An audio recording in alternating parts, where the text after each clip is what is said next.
Assalamualaikum warahmatullahi wabarakatuh.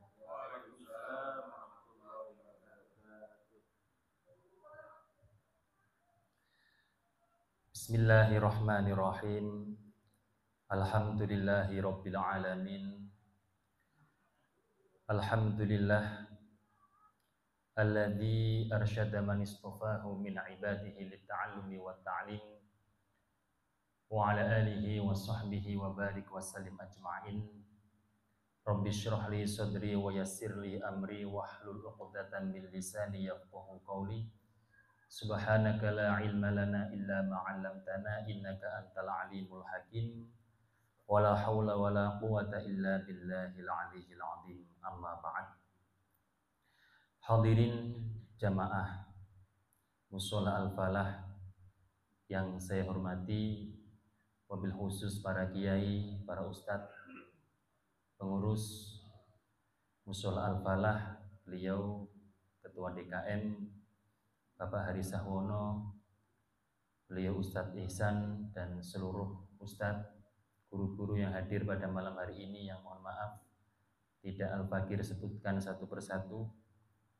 Dan semoga setelah nanti kajian ini kita bisa saling mengenal satu sama lain beserta para jamaah semuanya. Semoga pertemuan kita semua pada malam hari ini di Mushola Al-Falah ini diridhoi, diberkahi oleh Allah Subhanahu wa Ta'ala. Ini kira-kira berapa Pak? Waktunya, durasinya berapa?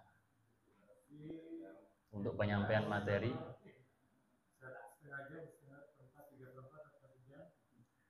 Setengah jam pembahasan, seperempat jam buat tanya jawab. Oh, setengah jam. Jam buat 4 jam buat paling lama 45 menit. Bahas fikih cepet-cepetan gimana ini modelnya?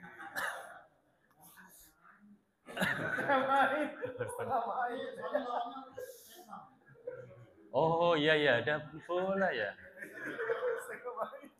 Yes. Terima kasih.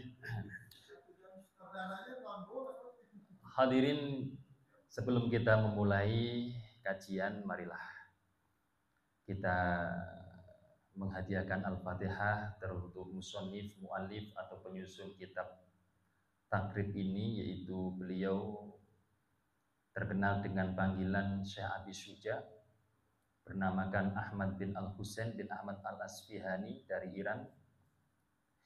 Semoga dengan hadiah Fatihah tersebut dan juga teruntuk para musannif yang mensyarai kitab beliau, para musannif yang telah menyusun kitab-kitab yang bermanfaat bagi umat Rasulullah Sallallahu Alaihi Wasallam. Semoga dengan hadiah Fatihah tersebut kita dimudahkan oleh Allah untuk memahami ilmu-ilmunya Allah, ilmu-ilmu yang bermanfaat dan berkah untuk kita semua. Ala hadhihi niyati wa ala kulli niyatin sholihati. Al-Fatihah. A'udzu billahi minasy syaithanir rajim. Bismillahirrahmanirrahim. Alhamdulillahi rabbil alamin, arrahmanir rahim, maliki yaumiddin. Iyyaka na'budu wa iyyaka nasta'in. Ihdinas siratal mustaqim. Siratal ladzina an'amta 'alaihim ghairil maghdubi 'alaihim waladdallin. Rabbi ighfirli wa liwalidayya wa lil mu'minina amin. Bismillahirrahmanirrahim. Qala al-muallifu rahimahullahu ta'ala wa nafa'ana bihi wa bi'ulumihi fid dharaini amin ya rabbal alamin. Saya bacakan dulu teks Arabnya beserta arti muradnya, di mana pada malam hari ini kita memulai dengan muqaddimah atau pendahuluan yang disampaikan oleh Syekh Abi Syuja sebelum masuk kepada materi inti daripada fikih yang akan kita kaji. Bismillahirrahmanirrahim. Dengan derajat tingginya Allah yang maha belas kasih di dunia dan akhirat, sehingga orang-orang kafir pun juga mendapatkan sifat ar-rahimnya Allah, karena rahmatnya Allah dengan sifat rahim ini juga berlaku bagi orang kafir atau orang yang tidak mau beriman kepada Allah Subhanahu wa Ta'ala. Oleh karena itu mereka tetap bisa hidup, mereka tetap dikasih rizki oleh Allah Subhanahu wa Ta'ala. Ar-Rahimi yang maha belas kasih di akhirat saja.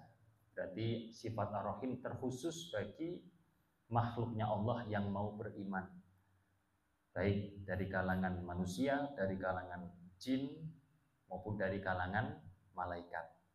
Mendapatkan kekhususan oleh Allah, akan diberikan rahmat, diberikan belas kasih sayang nanti di akhirat, yaitu yang paling utama adalah bisa melihat Allah secara langsung di surga, insya Allah. Alhamdulillah, segala puji bagi Allah Rabbil Alamina, yang menjadi Tuhan semesta alam. Wa alihi wa sallallahu ala sayyidina Muhammadin an-nabiyyi wa sallallahu, dan semoga rahmat ta'zimnya Allah, belas kasih yang didasari dengan ta'zim, karena ada belas kasih yang didasari karena kasihan. Kita melihat orang yang mohon maaf gelandangan, terus kemudian kita mengasih uang, kita mengasih pakaian, itu dominan bukan karena memuliakan tetapi karena kasihan. Rahmatnya itu karena kasihan.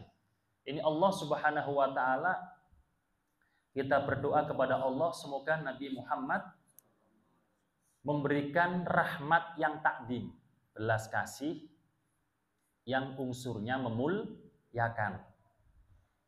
Kita menyumbang musola, kita memberikan sesuatu kepada masjid, maka itu adalah harusnya unsurnya untuk memuliakan. Jangan sampai kita unsurnya itu kasih, wah ini masjid kok belum dibangun-bangun nih, masjid kok masih belangsak ini. Nah, maka di situ meskipun seperti itu, tapi jangan sampai terus kemudian faktornya adalah kasihan, karena masjid min sya'airillah, musola min sya'airillah, termasuk syiar agamanya Allah Subhanahu wa Ta'ala.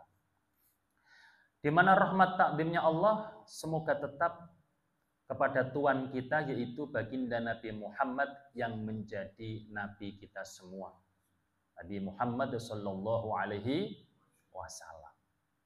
Wa alihi at-tahirina, dan semoga teruntuk keluarganya Nabi yang suci-suci, yaitu dari garis keturunan Rasulullah sallallahu alaihi wasallam, baik di situ keturunan ataupun ke atasnya. Orang tua sampai mbah-mbahnya Rasulullah sallallahu alaihi wasallam. Semuanya suci. Tidak hanya dari keturunan tetapi juga ke atas. Tidak ada yang menyembah berhala. Dan kita harus yakin itu. Nabi Ibrahim mempunyai putra Nabi Ishak dan mempunyai putra Nabi Ismail. Yang keturunan banyak Nabi adalah Nabi Ishak. Banyak sekali. Sampai di situ ada Nabi Musa, ada Nabi Isa. Yang kemudian pada belot dari umatnya, terkenalah dengan agama Yahudi. Pada belot dari umatnya Nabi Isa, terkenalah dengan umat Nasrani, dan seterusnya. Banyak sekali Nabi di situ. Dan banyak yang dibunuh. Karena kerasnya dari umat-umat Nabi pada waktu itu. Adapun baginda Nabi Muhammad sallallahu alaihi wasallam itu dari keturunan Nabi Ismail. Nabi Ismail kepada baginda Nabi Muhammad sallallahu alaihi wasallam, di antara keduanya ini tidak ada yang diangkat menjadi rasul maupun nabi. Jadi sangat jauh. Sangat jauh. Dari Nabi Ishak sampai Nabi Isa, yang kemudian Nabi Isa ada Nabi Muhammad, cuma dari keturunan yang berbeda itu sampai setengah abad, 500 tahun kurang lebihnya. Ini ditambah sampai di situ Nabi Isa, kan berarti sangat banyak sekali nabi yang diturunkan, sangat lama sekali. Nabi Ismail, baru ada lagi Nabi Muhammad. Kalau Nabi Ishak banyak, Nabi Sulaiman banyak sekali. Makanya ini yang dibuat senjata oleh orang Yahudi untuk memfitnah, untuk menghoaxkan, untuk memutarbalikan fakta. pada waktu baginda Nabi Muhammad SAW memproklamirkan, mendeklarasikan sebagai nabi, sebagai rasul oleh Allah, apa yang dikatakan oleh orang Yahudi? Orang-orang musyrik kan tanya kepada orang Yahudi. Karena orang Yahudi terkenal pintar. Sebab apa pintar? Karena mereka punya pegangan kitab Taurat. Dan mereka benar-benar mempelajarinya. Sehingga di dalam kitab Taurat mereka kuasai, tahu apa yang sebelumnya terjadi, tahu apa yang akan terjadi. Cuma mereka materialistis. Mereka materialistis. Demi dunia mereka menghalalkan segala cara. Tahu. Di dalam tafsirnya diterangkan bahwa orang Yahudi itu mengenal, tahu Nabi Muhammad lebih daripada mengenal anaknya sendiri. Karena di dalam kitabnya jelas sifat-sifat baginda Nabi Muhammad SAW. Apa yang diputar-balikan fakta oleh orang Yahudi kepada Rasulullah, yang disampaikan oleh orang-orang musyrik sehingga mereka supaya tidak beriman kepada baginda Nabi. Mana ada Nabi kok di situ penggembala kambing. Mana ada Nabi kok diangkat dari kaummu yang bodoh. Jadi seperti itu. Kalau di situ bangsa Yahudi, memang di situ keturunannya jelas. Sebab antara Rasul satu yang kemudian diteruskan dengan Rasul yang lainnya itu dekat. Jadi keturunannya jelas. Orang yang utama akan melahirkan orang yang utama kemudian. Ini Nabi Muhammad sekalipun sudah terkenal Al-Amin, dapat dipercaya, terkenal bahwasanya beliau sangat amanah, tetapi karena ada beberapa faktor yang menurut khalayak umum itu kurang pantas untuk menjadi orang yang paling mulia, itu dibuat senjata oleh orang Yahudi untuk menghoaxkan atau memutarbalikan fakta. Tetapi bagaimanapun juga tetap karena ini nabinya Allah, beliau Rasulullah tetap ditolong oleh Allah Subhanahu wa taala. Wa alihi at-tahirina, dan semoga teruntuk keluarga Nabi yang semuanya suci. Wa sahabatihi, dan sahabatnya baginda Nabi ajma'ina semuanya. Beliau Syekh Abi Suja berkata, sa'alani ba'dul asdiqai, sebagian sahabat karib saya, asdiqo atau sodik, yang artinya seseorang yang ketika kita bahagia dia ikut bahagia, yang ketika kita susah dia ikut susah, itu namanya sodik. Hafidhahumullahu ta'ala. Sahabat karib Syekh Abu Suja ini meminta kepada beliau an a'mala mukhtasaron fil fikhi, untuk menyusun mukhtasar yang artinya adalah ringkasan dalam ilmu fikih. Ringkasan dalam ilmu fikih ala madhabil imami asy-Syafi'i, yang berlandaskan madhabnya Imam Syafi'i. Rahmatullahi alaihi wa ridwanu. Semoga rahmatnya Allah, ridwannya Allah terkucur deras kepada beliau Imam Syafi'i. Kenapa kok meminta karangan yang ringkas? Fi ghayatil ikhtisari wa nihayatil ijazi, yuqarribu 'alal muta'allimi darsahu wa yusahhilu 'alal mubtadi'i hifdhahu. Pokoknya yang ringkas, yang padat, supaya di situ mudah untuk dipelajari, mudah dihafalkan bagi orang yang baru belajar ilmu fikih, yang baru memahami ilmu fikih. Karena memang dalam dunia pendidikan itu tidak langsung memberikan porsi yang panjang lebar, tetapi porsinya adalah yang singkat padat, tapi juga perlu ada penalaran jika diperlukan. Ini supaya di situ memang benar-benar membantu bagi orang yang awal-awal belajar fikih, mudah untuk difahami dan mudah untuk dihafalkan. Wa an uktira fihi minat taqsimati, dan supaya aku memperbanyak pembagian-pembagian, fasal-fasal. Seperti kita membaca Al-Quran. Kalau suratnya pendek-pendek, itu enak. Mau finish di mana itu enak. Kalau suratnya panjang, ini mau finish di mana itu jangan-jangan di situ masih di tengah cerita, kecuali orang yang tahu artinya tafsirnya Al-Quran. Jadi disuruh diperbanyak pembagian fasal atau kitab Thaharah, ini nanti fasal siwak, ini nanti fasal wudhu dan seterusnya. Biar enak. Kalau di situ ngaji, itu kalau pertemuannya itu penyampaian cuma 30 menit, sekiranya cukuplah. Satu pembagian itu cukup. Fa'ajabtuhu illa dzalika taliban litsawabi raqiban ilallahi subhanahu wa ta'ala fit taufiqi lis-shawabi innahu ala ma yasha'u qadirun wa bi'ibadihi latifun khabir.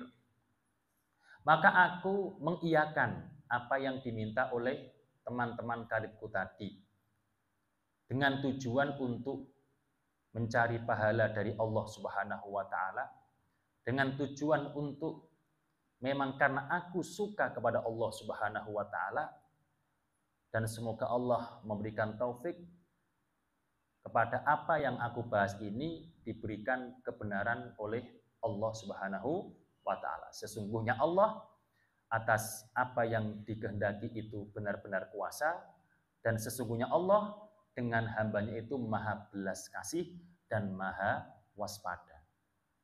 Jadi bapak-bapak yang dirahmati oleh Allah Subhanahu wa taala, itu adalah teks dan juga arti secara singkat muqaddimah yang ada di dalam kitab Takrib. Di dalam muqaddimah ini setidaknya saya ingin menyampaikan 4 atau 5 poin. Yang pertama adalah Tarjamatul Musannif, biografi daripada penyusun kitab Takrib, yaitu Syekh Abi Syuja, supaya kita lebih mengenal, supaya kita bisa mengambil pelajaran dari beliau, dan juga supaya kita lebih mantap mempelajari apa yang telah dituliskan oleh beliau musannif.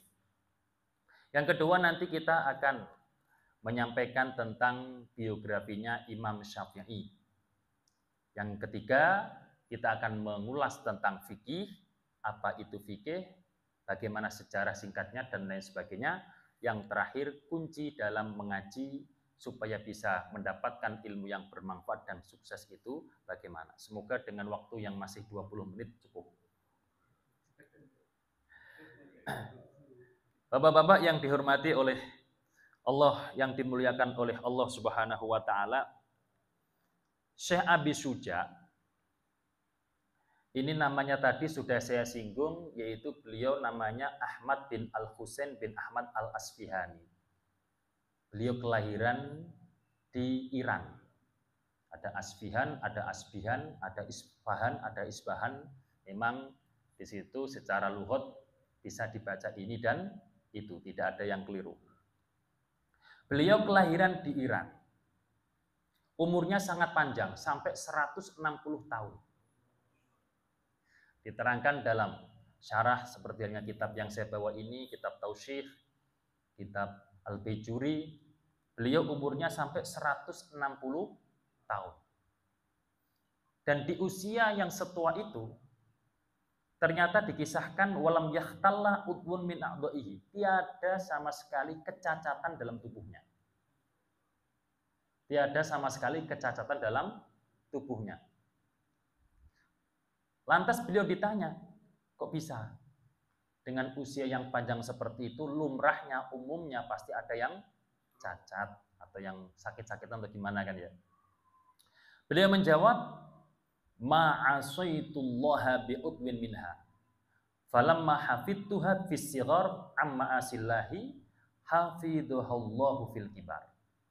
Aku tidak bermaksiat kepada Allah dengan anggota yang telah dititipkan oleh Allah Subhanahu wa ta'ala kepadaku. Maka ketika aku telah menjaga anggota-anggota tubuh yang telah dititipkan kepadaku di masa kecil sampai sekarang, dari kemaksiatan-kemaksiatan kepada Allah, maka Allah juga akan menjaga anggotaku dari segala perkara yang tidak baik di masa tua. Usianya sampai 160 tahun. Kita kira-kira mau usia yang panjang atau usia yang pendek, Pak? Yang penting husnul khotimah. Yang penting adalah husnul khotimah. Yaitu pada waktu kita sakaratul maut, kita membawa keimanan, kita diridhoi oleh Allah Subhanahu wa Ta'ala.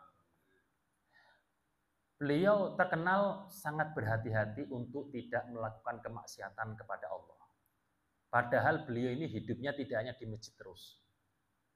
Beliau juga berkutat dalam urusan pemerintahan. Oleh karena itu, pada umur ke-47, beliau menjadi wazir, atau istilahnya di Indonesia menteri. Beliau masuk dalam pemerintahan, diangkat menjadi menteri. Beliau menjadi menteri. Namanya menteri dapat apa? Gajian ya? Dapat gajian. Beliau tetap dapat gajian menteri. Beliau dapat gajian, tapi luar biasanya beliau ini mempunyai anak buah 10. Mempunyai orang 10 yang fokus dikhususkan untuk membagi-bagikan zakat beliau, membagi-bagikan harta beliau kepada fuqara masakin yang membutuhkan. Jadi memang luar biasa. Jadi apa yang dimiliki beliau, memang di situ haknya orang-orang fuqara masakin, ada 10 tugasnya hanya untuk membagikan. Jadi benar-benar makmur kalau seperti ini. Benar-benar makmur. Setelah berkutat dalam dunia pemerintahan dan memang sukses berhasil beliau dengan keadilannya dan benar-benar beliau orang yang religius, jabatannya bermanfaat, ilmunya juga bermanfaat untuk mengatur menjadi hakim pada waktu beliau menjabat. Uang yang beliau dapatkan juga bermanfaat. Maka nikmat mana yang didustakan oleh beliau kan? Setelah beliau berkutat dalam dunia pemerintahan, akhirnya beliau fokus. Di masa tua, beliau fokus untuk beribadah, untuk menjadi orang yang zuhud fit dunia. Beliau tinggalkan semua, jabatan ditinggalkan, apa itu harta ditinggalkan semua, dikasih-kasihkan oleh yang lainnya. Beliau berpindah di Madinah Al-Munawwarah. Yaqumul masjidas syarifah wa yufarrisul hasra wa yusya'il masabiha wa yakhtumul hujratas syarifata ila ammat. Beliau menjadi khatim atau berkhidmah melayani di Masjid Asy-Syarif, yaitu Masjid Nabawi. Menyapu masjid, menggelar tikar, menyalakan lampu, dan yang lain sebagainya. Dan yang lain sebagainya. Kalau terkenalnya ya marbot, tapi ini gratis. Marbot tapi ini gratis. Kalau di sini kan rata-rata marbot gajian kan Pak ya. Makanya di sini ada marbotnya. Juga ada marbotnya. Makanya wah, mantep tuh jadi marbot seperti Imam Syekh Abi Syuja. Keramat, tunggu dulu. Kalau Syekh Abi Syuja gratis. Memang mengkhidmahkan dirinya untuk Masjid Nabawi dan mentirakati kitabnya yang namanya kitab takrib. Jadi apa yang selama ini beliau susun ditirakati, diriyadhoi dengan cara tadi berkhidmah di Masjid Nabawi. Nah kalau sekarang marbot bayaran, kalau ditolak ya iman-iman, ya diterima, tapi di situ dalam khidmahnya harus ada nilai plus. Bukan mengepaskan tugas. Paham betul, Pak? Bukan mengepaskan tugas. Wong tugasnya dari ketua DKM ini cuma ini doang, berarti yang lainnya enggak. Nah, itu berarti ya sama saja dengan pekerja yang lain. Tapi harus ada nilai plusnya, biar kecipratan, biar mendapatkan keberkahan seperti halnya apa yang dijalani oleh beliau Syekh Abi Syuja. Kitab takrib ini sangat luar biasa. Kenapa kok luar biasa? Banyak yang mensyarai. Bahkan semua ulama yang terkenal menjadi ulama, bahkan tidak terkenal tetapi tetap ulama di sisi di mata Allah Subhanahu wa Ta'ala pasti pernah mengkaji kitab takrib, itu pasti. Baik langsung Fathul Qoribnya, syarahnya, tetapi tetap di situ mengkaji kitab takrib. Ada Fathul Qorib, ada Al-Bejuri, ada Kifayatul Akhyar, ada Iqna, ada Tausyih, banyak sekali. Karena memang keramat, memang sangat barokah. Ya, semoga ini juga mendatangkan barokah di Musul Al-Falah beserta para ahlinya, para jamaahnya. Ini adalah Syekh Abi Suja. 160 tahun. Tidak hanya fokus dakwah secara lisan, tetapi justru beliau dakwahnya di pemerintahan, kemudian mengasingkan diri, berkhidmah di Masjid Nabawi. Beliau lahir tahun 433 Hijriah. 433 Hijriah. Nah, ini yang diambil dari beliau adalah madhabnya Imam Syafi'i. Imam Syafi'i lahir 150 Hijriah sampai 204. Imam Syafi'i lahir 150 Hijriah sampai 204. Usianya hanya 54 tahun. Berarti senggang daripada atau keterpautan daripada Imam Syafi'i dengan Syekh Abi Suja ya kurang lebih hampir 100 sekian tahun gitu Pak ya. 150 tahunan lah gampangnya seperti itu.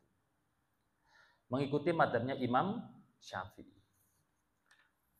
Kemudian kita membahas tentang tarjamahnya atau biografinya Imam Syafi'i.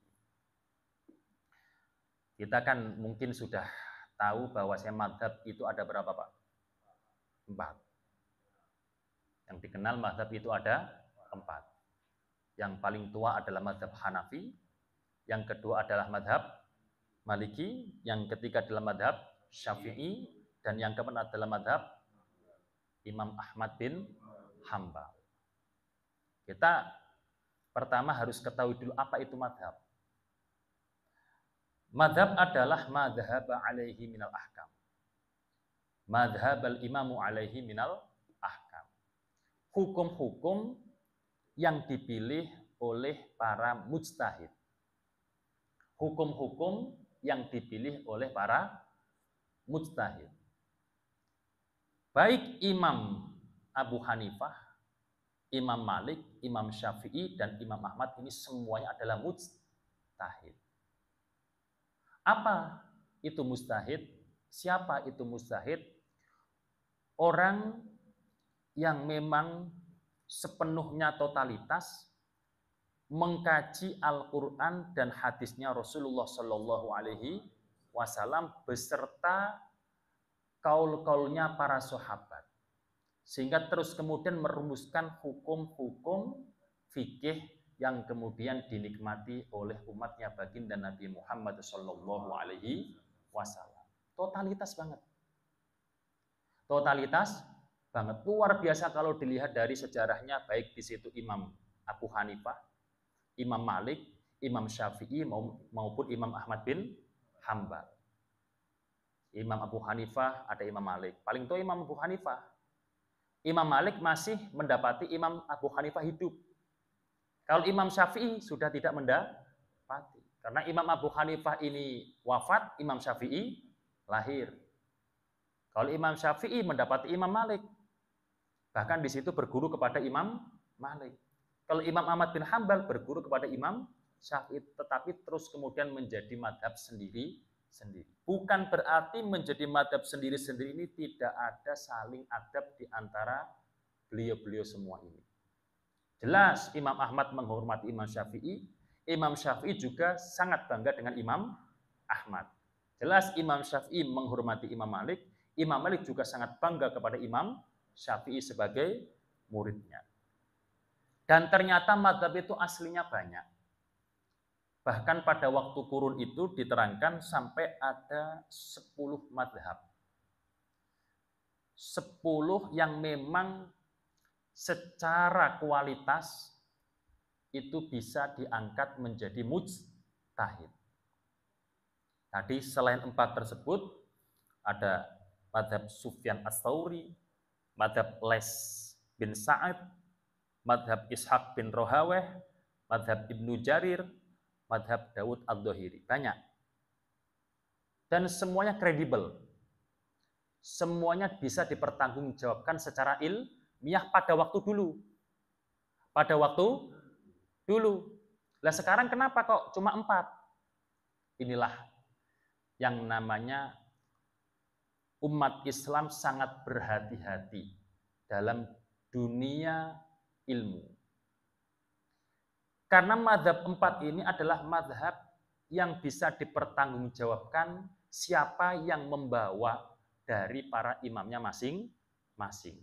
Silsilahnya jelas. Ini benar pendapatnya Imam Syafi'i. Terus. Jadi murid-muridnya yang mengikuti mazhabnya Imam Syafi'i itu terus. Terus apa? Terus memperjuangkan untuk mengotentikkan pendapatnya Imam Syafi'i sampai sekarang.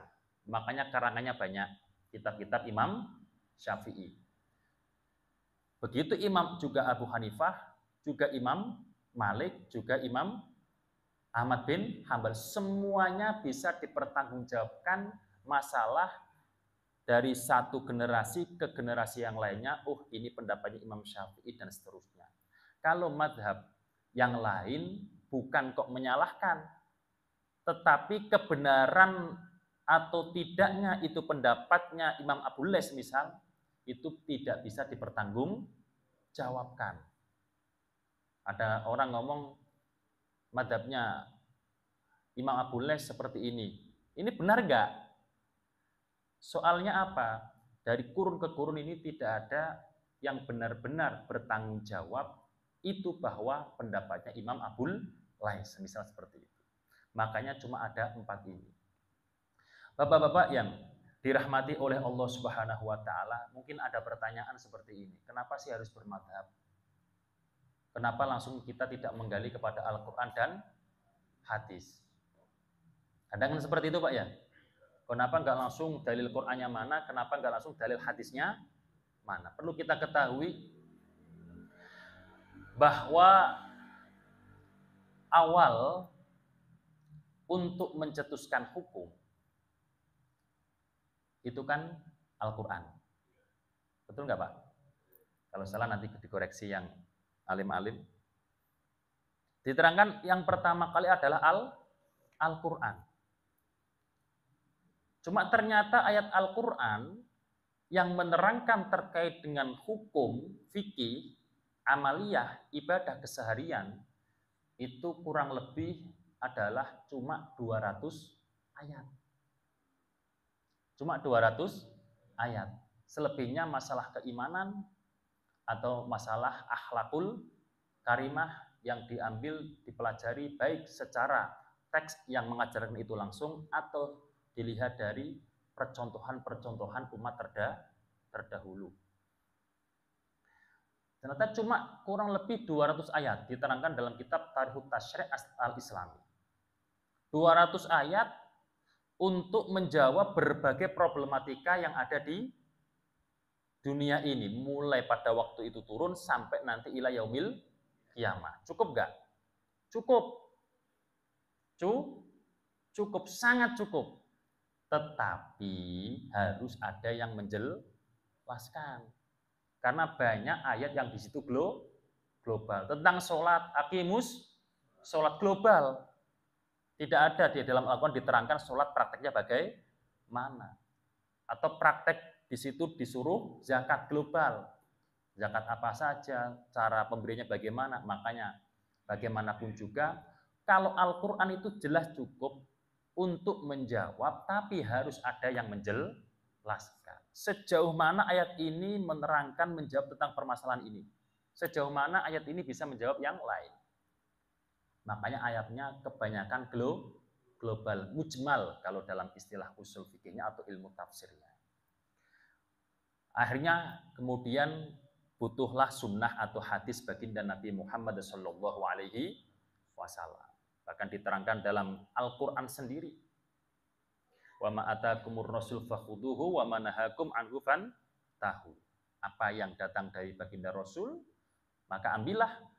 Apa yang dicegah oleh baginda Rasul, maka tinggalkanlah. Itu Al-Quran sendiri yang menyampaikan. Berarti apa? Al-Quran ini tidak bisa lepas daripada hadisnya baginda Nabi. Nah terus, kenapa di situ butuh madhab? Ternyata sudah diproklamirkan Nabi Muhammad SAW pada waktu masih hidup. Beliau berkata, beliau bersabda, ma'ana alaihi wa ashabi. Apa-apa yang datang dariku dan dari para sahabatku. Al ulama'u warasatul anbiya'i. Bahkan mungkin bapak-bapak hadirin ini pernah mendengar ceritanya sahabat Mu'ad bin Jabal. Dikirim oleh Rasulullah pergi ke Yaman untuk mengajarkan Islam di sana. Ditanya sahabat Mu'ad bin Jabal, wahai Mu'ad, nanti kalau kamu ditanya tentang hukum tertentu, bagaimana jawabannya? Bagaimana jawabanmu? Jawaban saya ya mencari dari Al-Quran Nabi. Lah kalau nggak ada, ya dari hadis Nabi. Ya kalau nggak ada, maka saya berijtihad dengan pendapatku yang tetap berlandaskan dari Al-Quran dan hadis. Kemudian ditepuk dadanya sahabat Mu'ad bin Jabal oleh baginda Nabi Muhammad sallallahu alaihi wasallam. Walhasil dalam perjalanan ilmiah pertanggungjawaban maksud daripada Al-Qur'an membutuhkan hadis. Kemudian apa yang terkandung dalam Al-Qur'an beserta yang dimaksud dari Rasulullah ini butuh dari para sahabat. Sahabat kan hidupnya bersama Nabi, jadi tahu sejauh mana ini maksud dari Nabi itu, tahu. Kemudian adalah hukum-hukum setelah itu. Pengembangan zakat, kemudian ada perpajakan di zaman Sayyidina Umar, ada tadwinul Quran. Quran di zaman baginda Nabi nggak ada yang dibukukan. Ya kan? Adanya di zaman sahabat. Sampai ada adzan 2 kali pada waktu Jumatan dan lain sebagainya itu di zaman sahabat. Terus kemudian setelah zaman sahabat, zaman tabi'in, kemudian tabi'in, ini ulama mempelajari bagaimana para sahabat ini mengkaji, menggali hukum-hukum dari hadisnya Rasulullah, dari Al-Quranul Karim. Akhirnya timbullah daripada umatnya Rasulullah, timbullah Imam Abu Hanifah, muncullah Imam Syafi'i, muncullah Imam Malik, Imam Syafi'i, Imam Ahmad bin Hambal. Seperti itu. Nah sekarang apakah ada mujtahid? Seperti Imam Syafi'i. Diterangkan setelah era itu ditutup. Setelah era itu ditutup. Ilegal ketika ada orang menyatakan sebagai mujtahid. Faktornya apa? Islam setelah zaman Rasulullah, zaman Khulafaur Rasyidin. Terus kemudian ada zaman Khalifah Hasan Husain, terus Bani Umayyah, Bani Abbasiyah, selanjutnya kerajaan. Bani Umayyah lebih identik dengan perluasan wilayah Islam, maka sering perang. Pun demikian pada waktu itu, di era Bani Umayyah, para khalifah-khalifahnya itu beberapa atau banyak yang tidak adil dan lain sebagainya. Perluasan wilayah. Kemudian Bani Abbasiyah ini mekar tentang dunia ilmu keislaman. Tetapi terus kemudian ternyata setelah umat Islam itu banget percayanya dengan para ulama, ketika ulama berkata apa maka mereka turuti. Yang namanya lambat laun ada kepentingan. Ketika sudah ada kepentingan, ulama disuap mau, maka ulama-ulama ini mencetuskan hukum yang tidak sesuai dengan standar mencetuskan hukum, sesuai dengan keinginan para penguasa. Hukum belian. Nah, setelah guncangan yang seperti itu, maka sepakat ulama-ulama pada waktu itu yang masih di garis lurus, pintu ijtihad ditutup.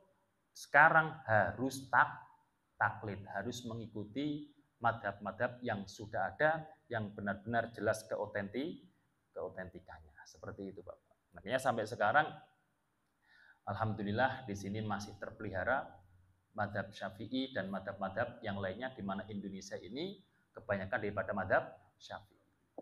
Bukan berarti terus kemudian dalam kita mempelajari kitab ini yang berlandaskan madhab Syafi'i ini, kita harus Syafi'i. Kita harus memakai Syafi'i terus. Oke, kita memproklamirkan sebagai penganut madhab Syafi'i, tetapi bukan berarti kalau nggak Syafi'i kita nggak mau. Tidak seperti itu caranya. Karena fikih itu fleksibel. Fikih itu sangat fleksibel. Banyak sekali pendapat, sehingga kita tidak boleh mengkultuskan kepada satu pendapat. Bahkan Imam Syafi'i sendiri yang berkata, Ro'i sawabun yahtamilu khoto'an, wa ro'yu akhor khoto'un yahtamilu sawaban. Pendapatku itu, ya saya yakini benar, tetapi mungkin saja keliru. Pendapat yang lainnya, ya saya yakini keliru, tapi mungkin saja benar. Karena ini ilmu fikih, bukan ilmu tauhid, bukan ilmu usuluddin. Kalau usuluddin bagaimanapun harus yakin, yang lainnya keliru. Agama Islam, ya agama yang benar, yang lainnya keliru, harus yakin. Itu ilmu tauhid, keyakinan. Tapi kalau ilmu fikih, ini kan perdebatannya dengan sesama Islam. Makanya pendapatku ini benar, mungkin saja keliru. Pendapat yang lain itu keliru, mungkin saja benar. Oleh karena itu, dalam beberapa praktek kita mungkin terdesak untuk mengikuti madhab yang lain. Contoh, pada waktu tawaf di Masjidil Haram. Kita mau memakai madhab Syafi'i, sulit. Karena tawaf itu seperti sholat, harus mempunyai wudhu. Harus mempunyai wudhu. Nah, kalau di situ kita pakai madhab Syafi'i, ya kesulitan. Oleh karena itu pindah madhab yang lain, Abu Hanifah atau Imam Malik, yang di situ lebih longgar, selama tidak ada syahwat, selama tidak ada getaran mail qalbi untuk syahwat, maka tidak masalah, tidak sampai membatalkan wudhu, pun itu ada cara-caranya. Hadirin yang dimuliakan oleh Allah Subhanahu wa taala, yang kita pelajari adalah fikih. Fikih adalah ilmu tentang hukum-hukum syariat amaliyah. Di zaman Rasulullah tidak ada istilah fikih. Ada nggak, Pak? Tidak ada istilah fikih, tetapi memang sudah terjalankan fikih. Sudah terjalankan fikih. Nah, terus kemudian di era Rasulullah itu bagaimana fikih itu? Kita harus cross check lagi. Dinul Islam, agama Islam. Agama itu apa sih? Agama adalah aturan yang ditetapkan oleh Tuhan sebagai pijakan hambanya untuk meraih kemaslahatan dunia dan akhirat. Dasar-dasar agama berapa? 3. Itu kisah di mana malaikat Jibril mendatangi Rasulullah dan sahabatnya mempertanyakan iman, kemudian Islam, dan yang ketiga ihsan. Ini rukun agama. Satu sama lain harus ada dalam diri kita supaya kita menjadi hambanya Allah yang sempurna, menghambakan diri kepadanya. Iman, keyakinan. Ini pekerjaan hati. Turunannya adalah ilmu tauhid. Makanya ilmu tauhid ini mempelajari tentang keimanan dan keyakinan. Kemudian Islam. Islam ini adalah huwal amal. Islam adalah amal. Islam adalah action daripada keyakinan yang sudah ada. Maka coba lihat rukun Islam. Mengucapkan 2 kalimat syahadat. Menjalankan sholat 5 waktu. Menunaikan zakat. Berpuasa Ramadan. Haji umroh jika mampu. Action. Amal. Lah turunannya ini adalah ilmu fikih. Maka ilmu fikih ini adalah berkutat terkait dengan al-islamu wal amal ini. Mengucapkan 2 kalimat syahadat, tadi terus kemudian sholat dan selanjutnya terus. Yang terakhir adalah ihsan. Lah ihsan ini adalah senantiasa terawasi oleh Allah Subhanahu wa taala. Kalau sudah senantiasa terawasi oleh Allah Subhanahu wa taala, maka kita sebagai hamba tentunya malu dan takut untuk bertindak terlarang yang telah dilarang oleh Allah Subhanahu wa taala. Timbullah ilmu al-akhlak, timbullah ilmu tasawuf. Nah, yang kita pelajari ini adalah ilmu fikih, turunan daripada Islam. Nah, terus tafsir itu mempelajari apa? Tafsir ketiga-tiganya. Karena Al-Quran itu kandungannya juga tiga tadi. Di dalam kitab Tarikh Tasyri' Al-Islami karya Al-Khudri itu diterangkan yang tadimu salah tata umur. Al-Quranul Karim itu tertuntutkan untuk membahas tiga perkara. Yaitu tadi yang pertama adalah ilmu keyakinan, yang kedua adalah ilmu hati, yang ketiga adalah ilmu jawareh.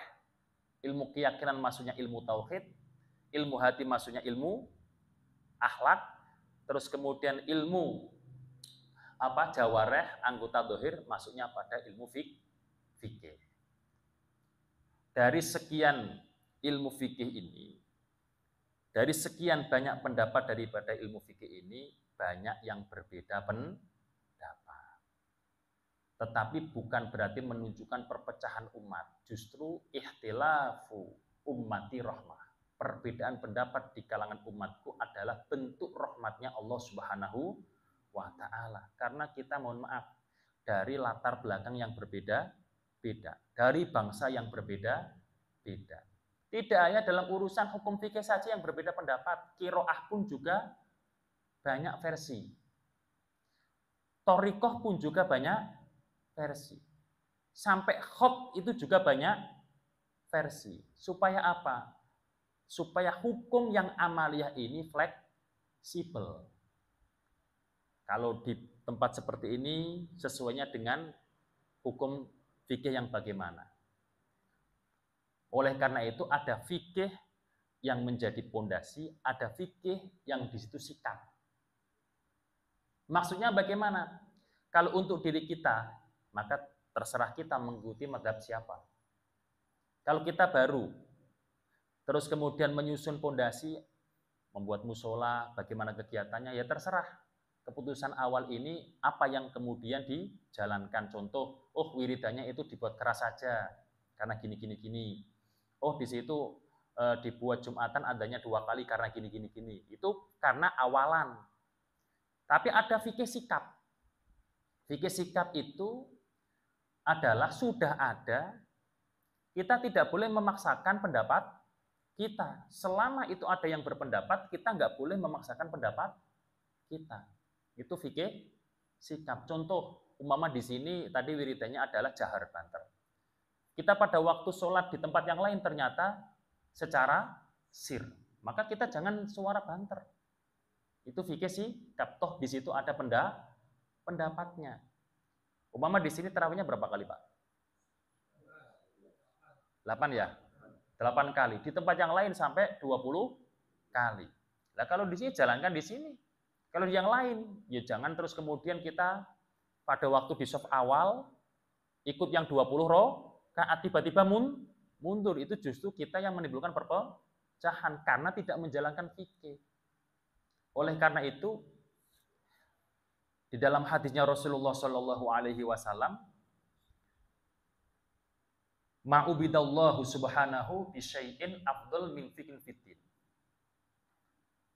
Allah itu sangat senang ketika hambanya itu beribadah benar-benar dengan ilmu fikih.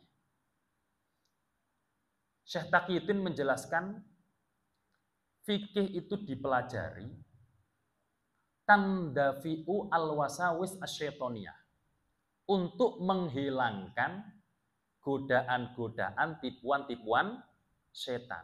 Di mana setan selalu menggoda kita supaya ibadah kita ragu, tidak tenang, tidak tentram, dan lain sebagainya. Kalau kita paham fikih kok masih ragu, contoh, kita sholat di tempat yang lain berbeda dengan di sini. Artinya berbeda dalam urusan kesunahan. Contoh imam pada waktu setelah salam, praktiknya gimana Pak di sini? Tetap menghadap atau balik? menghadap kiblat ya. Di tempat yang lain ada yang menghadap ke kanan, ada yang menghadap ke jamaah. Nah, terus kemudian pada waktu sholat, setelah sholat kita melihat ini imam kok malah menghadap ke sini, gimana sih? Kita malah di situ terfokus untuk itu.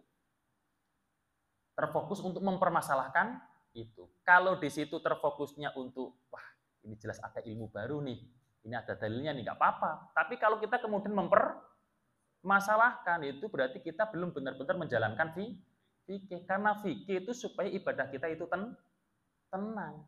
Itu ada dalilnya semua, Pak. Ada yang disitu praktek atau hadisnya Nabi itu tetap ke sana, kemudian menghadap ke kanan atau menghadap ke makmum, itu semuanya ada. Tergantung kita nanti pengamalannya itu bagaimana.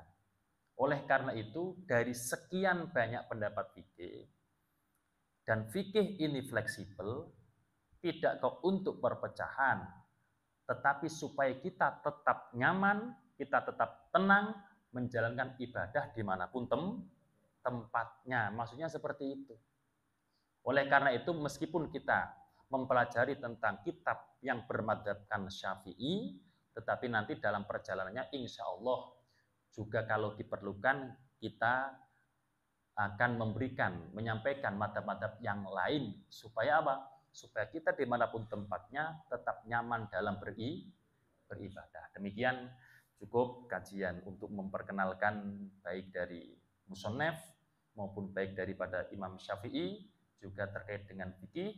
Yang terakhir adalah diterangkan wa idza jama'al alimu salasan tammat an-nikmatu 'alal muta'allim wa hiya as-sabru wat tawaddu wa husnul khuluq.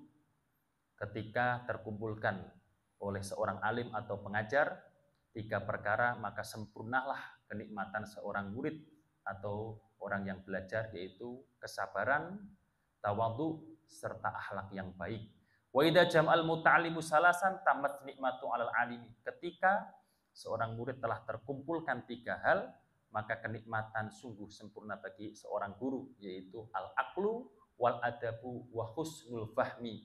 Akal, adab, dan bagus dalam memahami ilmu yang disampaikan. Semoga baik saya maupun hadirin semuanya mendapatkan hal-hal yang telah disebutkan tadi, sehingga kita mendapatkan kesempurnaan dalam belajar dari Allah Subhanahu wa Ta'ala. Mungkin ada pertanyaan dari bapak-bapak sekalian yang hadir, silahkan.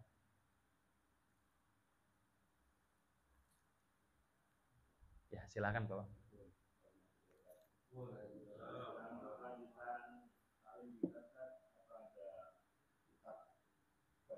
Ya. Kitabnya asli maksudnya Pak? Kitab aslinya gitu? Apa terjemahannya maksudnya?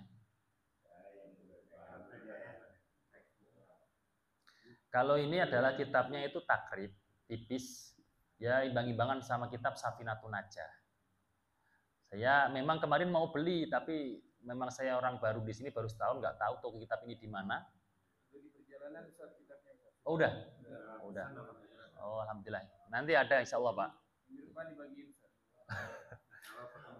Iya. Ini juga baru mukadimah kan? Baru mukadimah.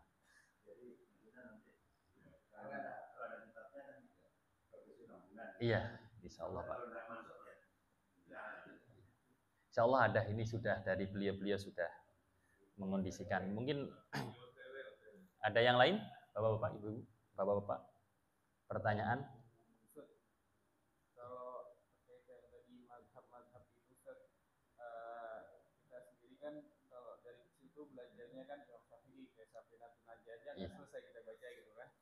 Nah, di perjalanannya itu kan paling yang kita datangin pengajian itu suka ada yang mazhab yang lain gitu kan. Kalau campur-campur kayak gitu mungkin dalam keadaan sholat ada fikihnya, tapi mazhab yang lain itu gimana? Ya. Boleh nggak? Terima kasih atas pertanyaannya. Rata-rata orang Indonesia memang mazhabnya Syafi'i. Tetapi kita semakin lambat laun kan namanya orang bermacam-macam. Dan seperti itu ada madhab yang lainnya enggak masalah. Jadi ada dalam suatu kaidah itu al-ami la madhabalah. Orang awam, artinya orang awam ini orang yang tidak mempunyai ilmu khusus sampai ke taraf ijtihad dan berfatwa. Seperti kita lah, termasuk saya juga masih awam.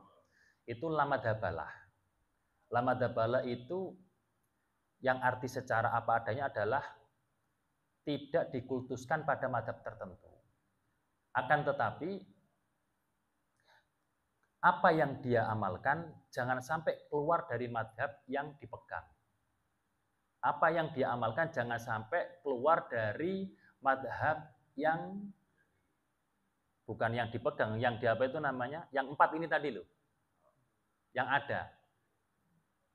Jadi ketika ada orang mengamalkan, oh ini amalnya madhab Hanafi, nggak masalah. Yang penting ada pertanggungjawaban. Seperti itu.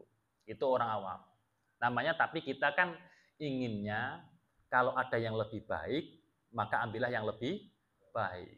Tempe, telur, kambing, sehat umpama. Tetap kita milih yang kambing. Artinya gini, kalau kita menghukumi orang lain, oke, nggak apa-apa lah. Yang penting di situ ada pendapatnya. Kalau kita menghukumi sendiri, maka tadi kita pakai fikih pondasi atau fikih sikap. Kalau kita bersama orang-orang seperti itu, ya harus pakai fikih sikap.